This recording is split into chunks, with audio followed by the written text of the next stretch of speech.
봤더니 리터당 50g의 IgG가 함유된 초유를 체중의 10% 이상 그리고 12시간 이내에 급여하라고 하셨는데, 저는 체중의 10% 이상 12시간 이내에 급여할 수는 있겠어요. 그런데 제가 갖고 있는 초유가, 그리고 그 송아지 괜찮습니다. 약간 방해꾼이 있네요.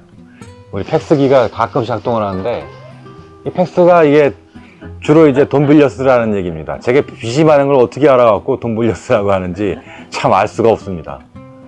1리터당 50g의 초유를 어떻게 알 수 있는지, 농가에서는 그걸 어떻게 그런 초유를 확보해서 줄 수 있을지 무척 고민이 됩니다. 그래도 뭐 너무 걱정하지 마실게. 다행히도 당도계와 같은 이제 간접 측정법이 있습니다. 그래서 이제 브릭스 측정을 하게 되는데요. 20브릭스 이상 넘어가게 되면은 그 50g per 리터 이상이라고 나온 보고들이 있습니다. 그래서 그것은 다음번에 좀 자세히 좀 설명해 드리겠습니다. 지금 이제 보시는 그림은 이제 그 어미소의 그 초유를 짜서 주는 장면인데요. 제가 이제 초기에 사용했던 방법입니다. 초유를 제가 이제 구하지 못해서 그 어미소의 초유를 직접 짜서 이제 급여해 봤는데요. 문제는 이겁니다. 너무 양이 작다는 거죠. 품질을 떠나서 어미소가 생산할 수 있는 초유의 양은 초산일 경우에는 300ml 이상을 넘지 못합니다. 경산일 경우도 많아야 500ml입니다. 물론 이제 그 짧은 시간에 착유한 내용이기도 하지만 너무 적은 양 때문에 송아지가 수정 면역 전달을 성공할 수 없다는 얘기죠. 결국 실패로 이어지고 유병률이 높아져서 폐사는 아니더라도 치료하기 어려운 상황까지 가게 되기도 합니다. 그래서 이제 제가 생각했던 게 인근 젖소 농장에서 초유를 좀 얻어와 보는 것이 어떠냐 해서 했던 방법이 이제 이런 방법입니다. 이때 이제 중요하게 생각해야 될 부분은 초유의 품질 이전에 초유가 갖고 있는 그 병원성 세균들을 없애줘야 됩니다. 그러려면은 60도씨에서 30분간 저온 살균을 해줘야 됩니다. 그러면 우리가 얘기하는 바이러스나 세균들은 대부분 죽게 되죠. 그러면 그것을 마이너스 30도씨 이하의 냉동고에서 보관을 했다가, 냉동 보관이죠. 냉동 보관을 했다가 다시 40도씨 정도의 중탕을 해서 아주 뜨겁지 않은 물이죠. 그러니까 뜨거운 물에 하게 되면 그 안에 있는 내용물들이 파괴되니까 빨리 녹일 욕심에 뜨거운 물에 하게 되는데 40도씨 정도의 물로 중탕을 해서 천천히 녹여서 송아지에게 급여하면은 원하는 바의 목적을 달성할 수 있습니다. 그러나 이제 이 방법이 너무 좀 번거롭죠. 그래도 할 수 있다면 이런 방법을 사용하시는 것도 좋은 방법이시고요. 그리고 이 과정 중에 젖소 농장에서 얻어온 초유를 당도계나 아니면은 초유를 측정할 수 있는 메터가 있습니다. 그것을 통해서 초유의 품질을 평가를 하고 그것을 근거로 해서 초유를 몇 리터를 먹였다라는 것까지 기록을 해두시면은 도움이 많이 될 것입니다. 지금 이 사진 같은 경우는 젖소 농장과 한우 농장을 병행하는 포천의 김희동 사장님의 농장에서 찍은 사진입니다.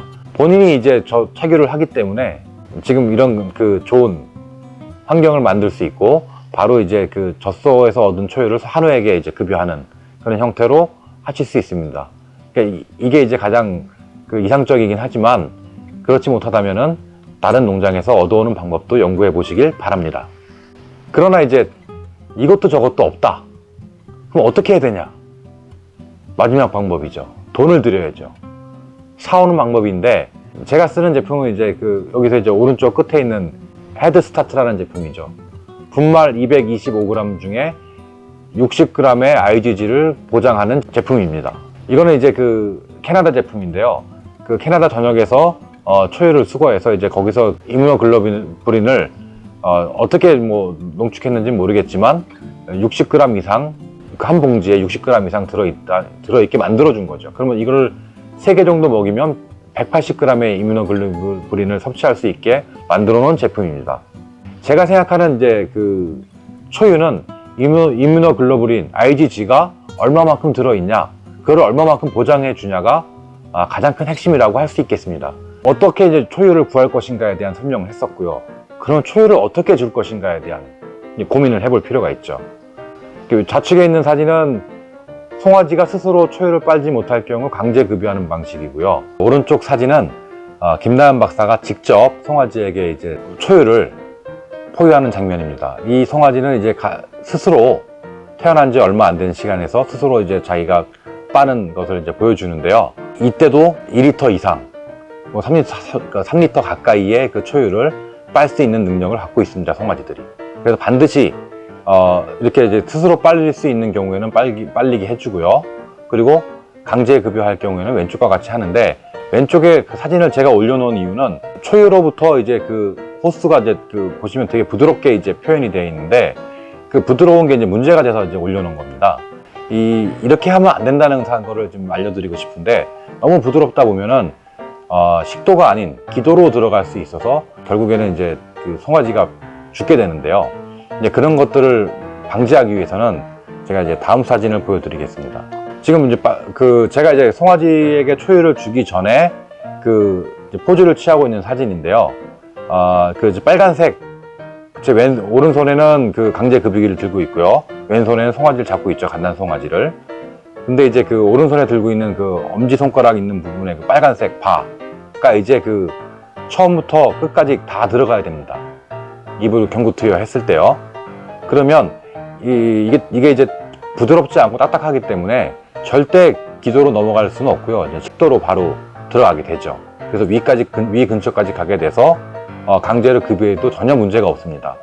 그래서 여러분들께서는 이제 이와 유사한 꼭 이 제품을 쓰라는 게 아니고 이와 유사한 강제 급유기를 사용해서 송아지에게 주게 되면은 수정면역 전달을 성공할 수 있을 것으로 생각합니다. 다시 한번 설명해 드리겠지만, 건강한 송아지를 만들기 위해서는 지금 보시는 바와 같이 초유, 칼로리, 청결, 편안함, 그리고 일관성을 확보해 줘야 되는데요. 그 중에 가장 중요한 초유에 대해서 여러분들께 설명을 해 드렸습니다. 그 초유가 중요한 이유는 면역을 획득하는 데 있어서 초유가 가장 중요한 역할을 하고, 능동면역, 즉 자가면역으로 전환될 때까지 초유가 수동면역을 유지시켜 줄 수 있도록 해주게 됩니다. 그 중에 그 IgG가 가장 큰 역할을 하고요. 그 IgG는 리터당 50g 정도가 들어있는 초유를 체중의 10% 정도 또는 이상 급여해야 하고요. 그리고 반드시 신데렐라 타임 12시간 이전에 급여해야 됩니다. 그런데 이것은 신데렐라 타임이라는 것은 꼭 그것을 넘으면 안 된다는 얘기죠. 그러면 더 좋은 상황으로 만들기 위해서는 태어나자마자 4시간 이내 또는 3시간 이내 또는 1시간 이내 급여하는 것이 바람직하다고 생각합니다. 이상으로 김 박사의 한우 이야기 초유편을 마치겠습니다. 감사합니다.